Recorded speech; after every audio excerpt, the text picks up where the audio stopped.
lại mong được như này còn đôi nhâm hẹp trong như miền Trung miền Tây nhưng tay mở sạch là quạt nhau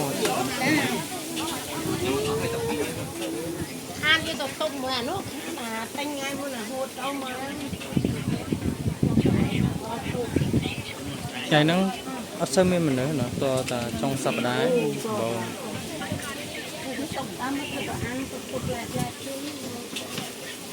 tập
nè tính kia đâu là thèm